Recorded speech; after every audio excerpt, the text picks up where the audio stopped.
Welcome to the Name the Feeling, Not the Food practice. The goal for this practice is to learn to identify the emotion behind the urge when you're feeling the pull to eat and you suspect that emotions are what's driving that urge. We're going to explore what that emotion might be and learn how to reset. So you're feeling drawn to food right now. Let's pause and get curious about what's really going on. First, take a breath in and out to help get yourself centered, present, and let the craving be there. We're going to turn attention inward. Notice your body.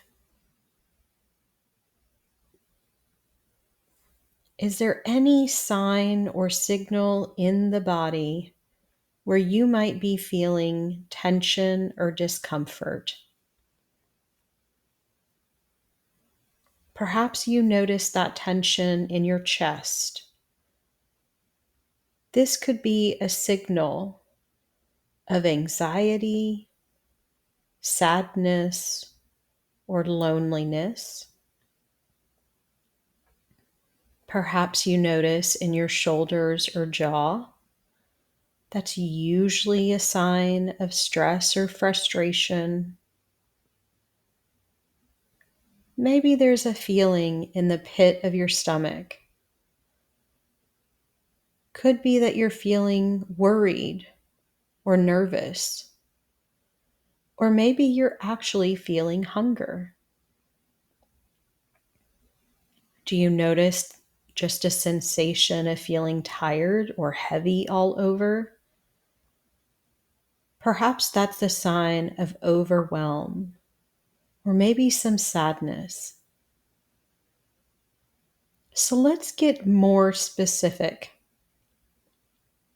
I'm going to name some common feelings and just notice which one makes your body respond.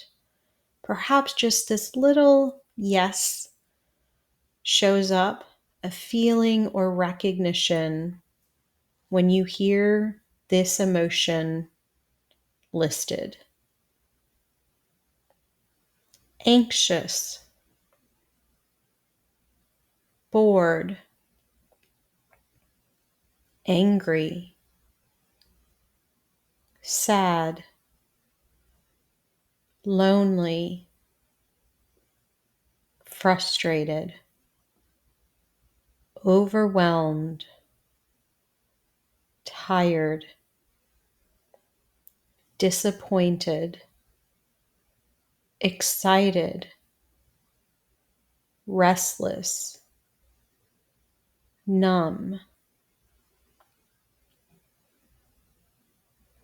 Did any one of those land a little bit differently than the others? If you're still not sure, try finishing this sentence. Right now, I wish I felt more blank.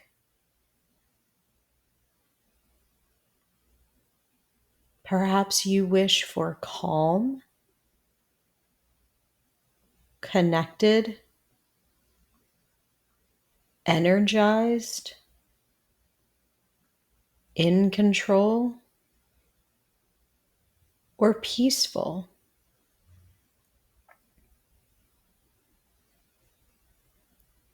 Whatever you wish you felt more of, the opposite is probably what you're experiencing now. So if you wish you felt more calm,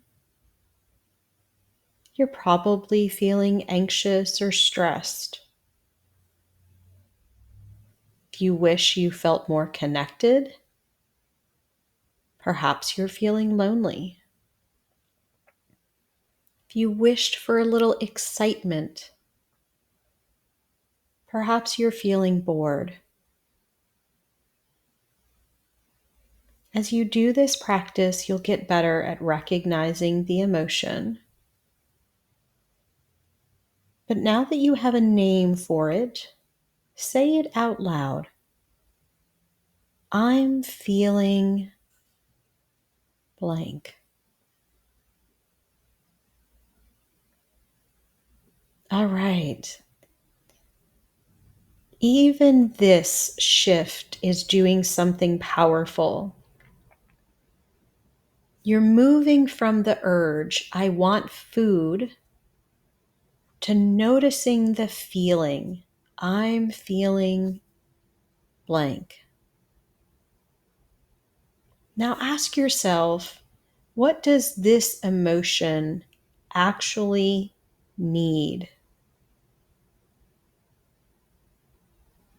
Anxiety might need a little reassurance.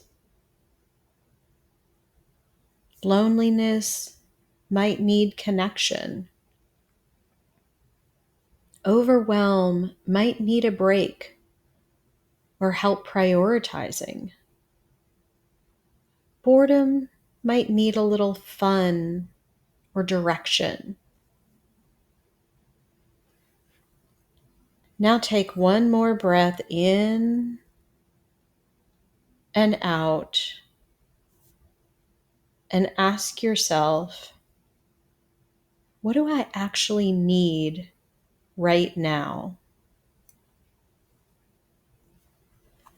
The answer still might be food, but perhaps you're noticing there's something else that you're needing that would actually nurture what's really going on, that feeling you're having.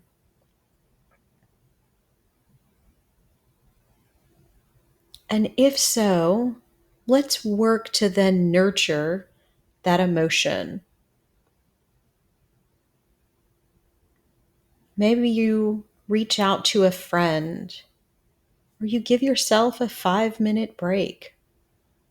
Maybe you just need a little moment to cry, or even just a moment to yourself to let this emotion and feeling move through you. You might be surprised to learn that the length of an emotion is about 90 seconds. But the impact of that emotion, what we think about it, about ourselves, about the situation, that's the part that tends to linger. So by even taking this moment to sit with the feeling, recognize where it shows up, name it, and recognize what would be more helpful to honor and nurture that emotion, you've done something powerful. You're choosing awareness over autopilot. Now that you've moved from craving to clarity and recognize what you're actually hungry for, decide the next best way to proceed.